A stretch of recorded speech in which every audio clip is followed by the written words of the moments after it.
ओम नमः शिवाय। दोस्तों, शिवजी के पास त्रिशूल और डमरू कैसे आया और क्या है इसके पीछे का रहस्य? भगवान शिव को देवों का देव कहा जाता है।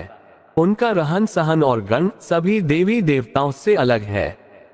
शिवजी हमेशा अपने साथ त्रिशूल, डमरू, त्रिपुंड और गले में नाग लपेटे रहते हैं। भगवान शिव के अस्त्र शस्त्रों को लेकर बहुत सी कथाएं प्रचलित हैं। देवों के देव भगवान शिव, जिनसे इस ब्रह्मांड की शुरुआत भी की और इस ब्रह्मांड का अंत भी। आपने अक्सर देखा होगा कि भगवान शिव के एक हाथ में डमरू, दूसरे हाथ में त्रिशूल और गले में नाग रहता है। ये खास चीजें शिवजी के पास सदैव रहती हैं। भगवान शिव के सिर से निकलती गंगा और जटाओं में अर्ध चंद्रमा आदि बातें उनको और भी रहस्यमयी बनाती हैं। क्या ये चीजें शिव जी के साथ ही प्रकट हुई थीं या अलग अलग घटनाओं के साथ उनसे जुड़ती चली गईं? चलिए जानते हैं कि किसने दिए थे शिव जी को डमरू, त्रिशूल और नाग। भगवान शिव को कैसे मिला त्रिशूल? भगवान शिव जी सर्वश्रेष्ठ अस्त्र शस्त्र के ज्ञाता हैं। शिव पुराण की कथाओं के अनुसार बताया गया है कि धनुष और त्रिशूल के निर्माणकर्ता स्वयं भगवान शिव ही हैं।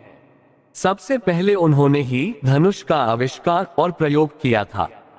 कहा जाता है कि सृष्टि के आरंभ में जब ब्रह्मांड से शिवजी प्रकट हुए तो उनके साथ 3 गुण रज, तम और सत्व भी प्रकट हुए। यही 3 गुण शिवजी के 3 शूल अर्थात त्रिशूल बने।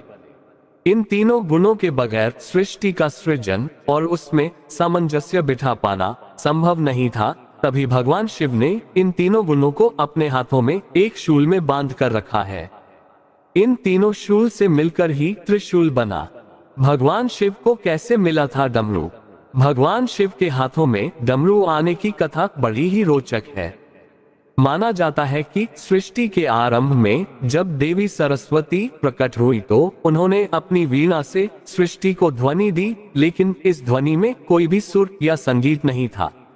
तभी उस समय भगवान शिव जी ने नृत्य करते हुए 14 बार डमरू बजाया और उस डमरू के सुर, ताल, संगीत से सृष्टि में ध्वनि का जन्म हुआ। शिव पुराण के अनुसार कहा जाता है कि डमरू स्वयं भगवान ब्रह्मा का स्वरूप है।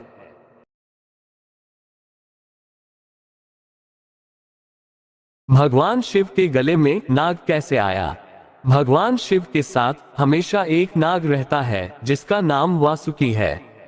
शिव पुराण में इस नाग के बारे में बताया गया है कि ये नागों के राजा हैं और नागलोक पर इनका शासन है। सागर मंथन के समय इन्होंने रस्सी का काम किया था जिससे सागर को मथा गया था। कहते हैं कि वासुकी नाग शिव के परम भक्त थे।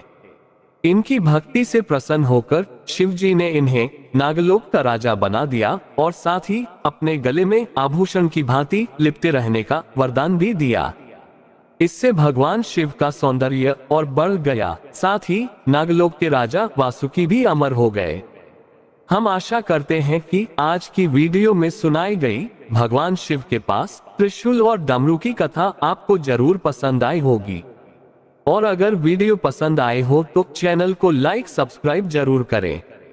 और भी नई नई कथाएं सुनने के लिए हमारे चैनल से जुड़ रहे हैं। ओम नमः शिवाय। हर हर महादेव।